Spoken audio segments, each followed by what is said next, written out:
Hi, welcome to UnDesk Me Part 5. I am assuming that you have gone through all 4 parts of UnDesk Me before getting to Part 5. And that's because order of activation, the order of which muscle groups activate, is extremely important for posture fitness. Posture muscles are really difficult to access, but we're accessing them through this program because of the order of activation. I want you to remember what a posture shelf is. I want you to remember the feeling of finding your external rotation while standing against the wall. So we've built up to this point because we're going to go upside down today and create some co-activation. Co-activation between the low traps and the lats, really important because, as you might remember from the second video, this gets really overactive and the pec's extremely overactive from working at a desk or in technology.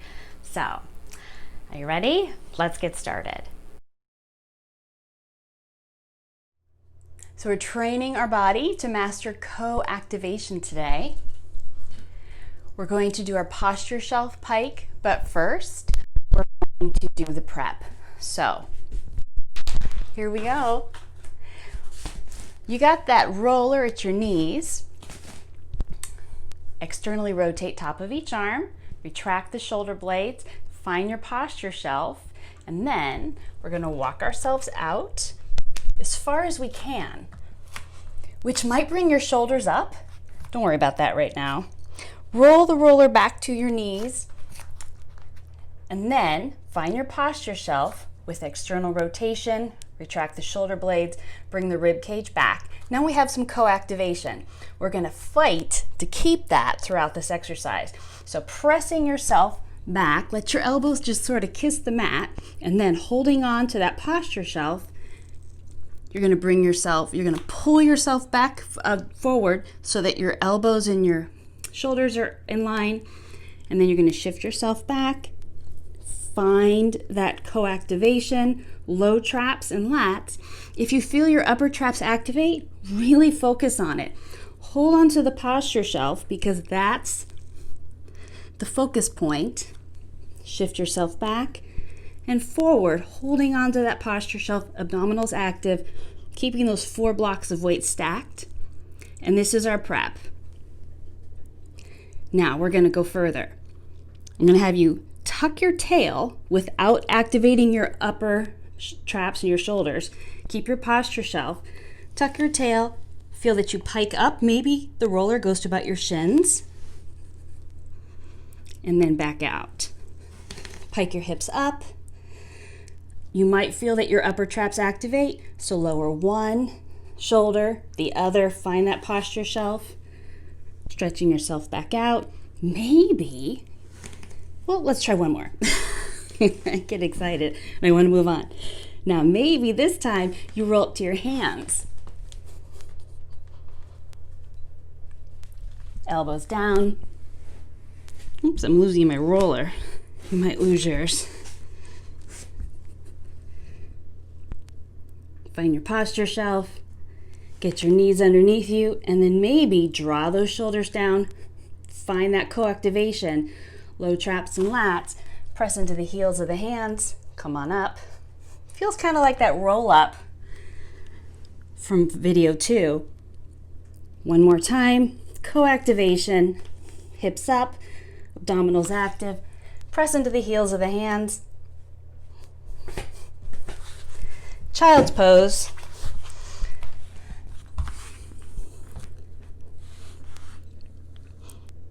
Now, we're going to do one more activation exercise here in child's pose. So externally rotate top of each arm.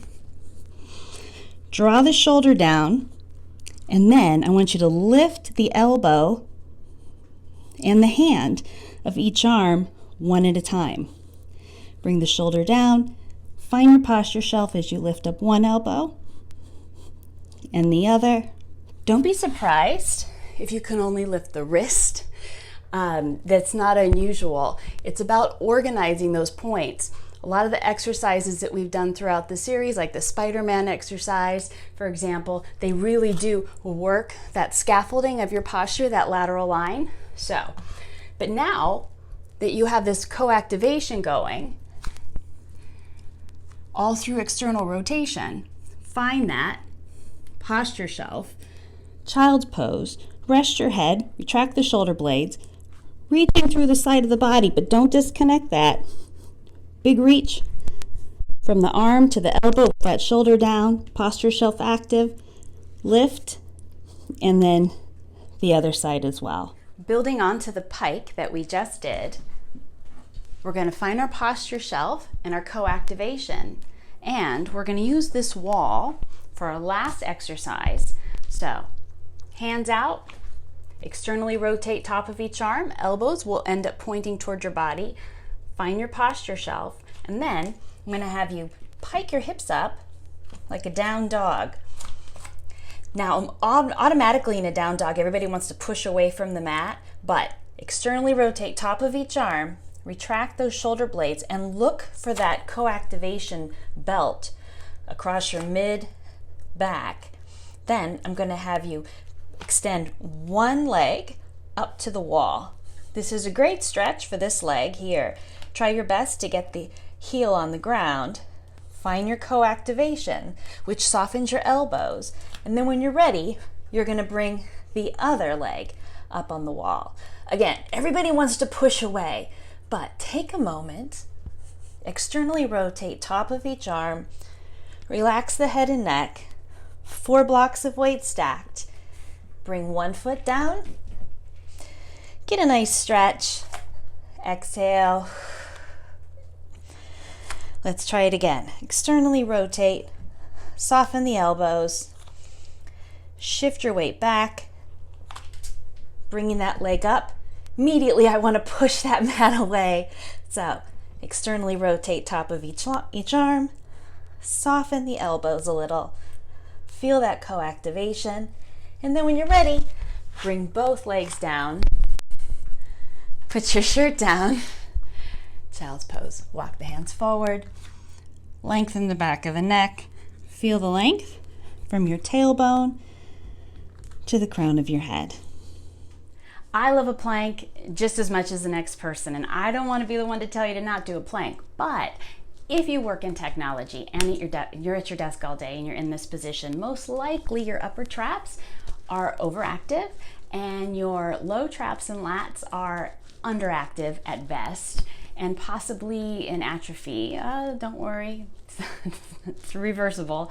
So before you do a plank, before you do any of those sorts of exercises, I want you to just get some of these principles down. Find your co-activation band of your low traps and your lats. Find your posture shelf, which is going to help create that co-activation band. Find your external rotation, all these little bits that we've been working on, and you can put them into one of your plank exercises, and suddenly you're doing a posture exercise. You're not hurting yourself, you're actually building the muscles you need to build so you can do your job and relax these guys that are overworked. Here's an example. I'm going to take one of my favorite flow exercises and turn it into a posture exercise. So starting on all fours in a plank position, I'm going to externally rotate top of each arm, which softens my elbows a little bit.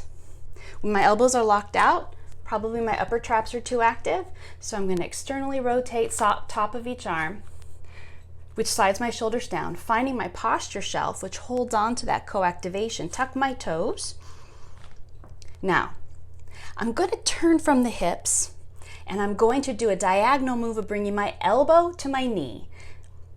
So, shift my weight to one arm, make sure that I'm holding onto that posture shelf so I pick myself up and don't injure my shoulder. And then I'm going to bring my elbow to my knee, nice abdominal work, keeping that shoulder nice and open, turning through my hips again so that I'm working through that co-activation band. I'm going to pike my hips up, extend my leg, not by pressing away from the mat, but by keeping my elbows soft so I can hold on to that co-activation. Knee in to do it again, find my posture shelf, shift my weight, turn through my hips so I'm still working that whole co-activation band, shoulders down, because my posture shelf, find it, elbow to knee, Then, turning through the hips again, you'll get a sensation of picking yourself up, which is great for that shoulder. You'll feel it slide down, working the low trap in the lat. Instead of pushing away, activating my upper traps, I'm going to keep my co-activation, soft elbows, just send my hips back. Extend my leg, pressing into the opposite foot. Externally rotate, elbows point towards you. Find your posture shelf, tuck your toes, lift your hips up.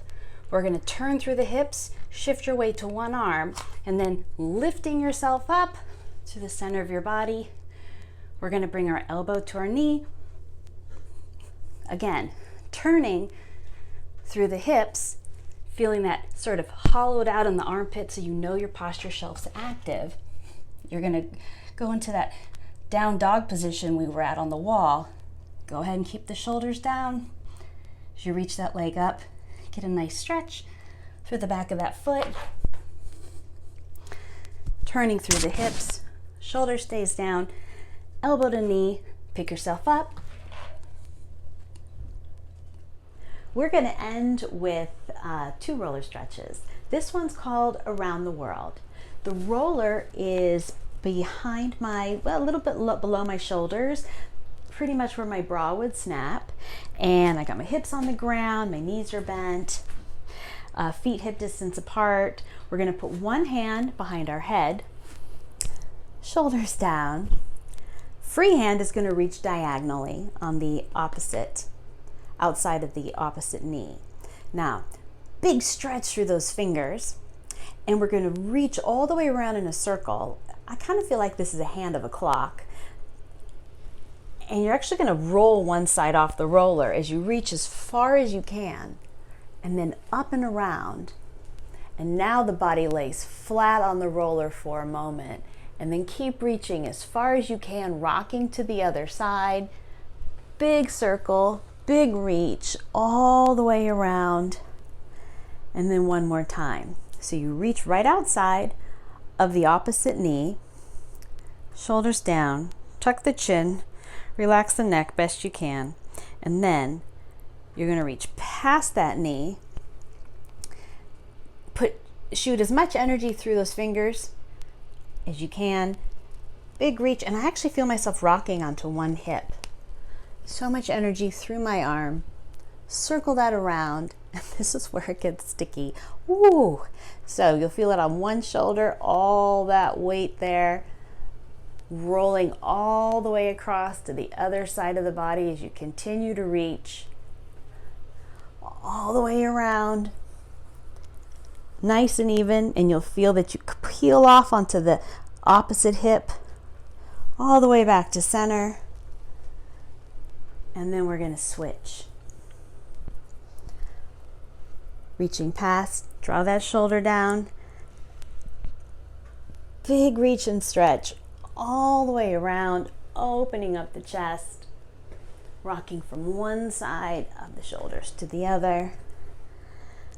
And again, reach as far as you can, all the way around. Ooh. Then both hands under the head. Pick your hair up if you have to. Pick your cords up if you have to. I'm going to have you bridge up. Now with your back maybe hopefully a little bit more pliable. Widen the elbows, open up the chest, and pull your feet.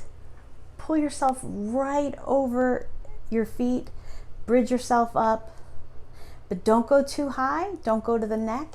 And then push yourself through, toes up. Push all the way, nice straight legs, belly button in. Get your cords out of the way. And once again, pike yourself up. Bridge up to the top of your shoulders, but not your neck. And then rolling through one block of weight and then the next. Belly button in. Straight legs if you can. Do as many of those as you'd like. They're really great after the back massage from part 1.